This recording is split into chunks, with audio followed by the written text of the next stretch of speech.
మాజీ మంత్రి జోగి రమేష్ కుటుంబాన్ని మాజీ మంత్రి కాకాని గోవర్ధన్ రెడ్డి పరామర్శించారు. ఇంటిపై దాడి జరిగిన తీరును తెలుసుకున్నారు.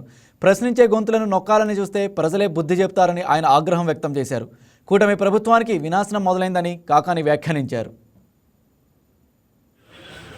జోగి రమేష్ గారి అక్రమ అరెస్టు నేపథ్యం, ఆ తర్వాత ఆయన ఇంటి మీద దాడి చేసి ఎన్నడూ లేనటువంటి ఒక విష సంస్కృతి, పెట్రోల్ బాంబులు, యాసిడ్ బాంబులు లాంటివి వేసి ఆ ఇంటి మీద దాడి చేయడం, మహిళల్ని భయభ్రాంతులు చేయడం, ఇంట్లో ఉన్నటువంటి పెద్దవాళ్ళని భయభ్రాంతులకు గురి చేయడం అనేటువంటిది బహుశా రాష్ట్ర చరిత్రలో ఎప్పుడు కూడా మనము ఊహించినటువంటి దుర్భరమైనటువంటి పరిస్థితులు ఈరోజు కనిపిస్తున్నాయి.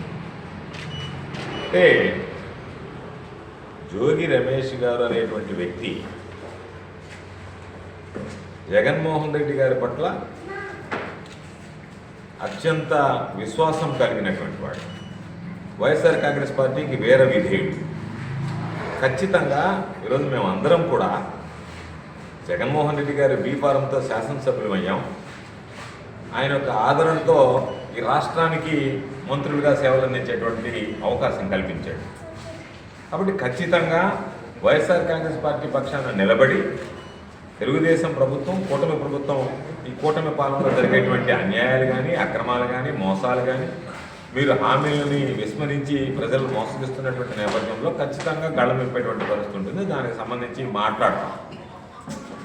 మేము మాట్లాడడమే నేరం అన్నట్టుగా, మేము ప్రశ్నించడమే తప్పు అన్నట్టుగా ఈరోజు మీరు మా మీద అక్రమ కేసులు పెట్టి మమ్మల్ని అరెస్ట్ చేసి ఈరోజు దాదాపుగా నన్ను కానీ, అదేవిధంగా సోదరుడు జోగి రమేష్ గారిని కానీ బెయిల్ రాకుండా, లేదు బెయిల్ వస్తే ఇంకొక పీటీ వారెంట్ నా మీద అయితే 7 పీటీ వారెంట్లు వేశారు. సంబంధం లేనటువంటి కేసులో రమేష్ గారి మీద పీటీ వారెంట్ వేసి మరలా కొద్ది రోజులు ఆయన రిమాండ్లో పెట్టాలని ఒక పైశాచిక ఆనందం పొందడం జరిగింది. ఉన్నప్పుడు మేము అందరం వెళ్ళి ఆ రోజే మీడియాతో చెప్పాం, చంద్రబాబు నాయుడు ఏదైతే అనుకున్నాడో తాను సాధించింది శూన్యం, మీ ఆలోచన ఏదో మమ్మల్ని ఇబ్బంది పెట్టి పైశాచిక ఆనందం పొందాలనుకున్నారు. జైల్లోకి వెళ్ళి చూసిన వెంటనే బయటకు వచ్చి ఆ రోజే మీడియాతో చెప్పాను, జోగి రమేష్ గారు ఆరోగ్యంగా ఉన్నారు, జోగి రమేష్ గారు ధైర్యంగా ఉన్నారు.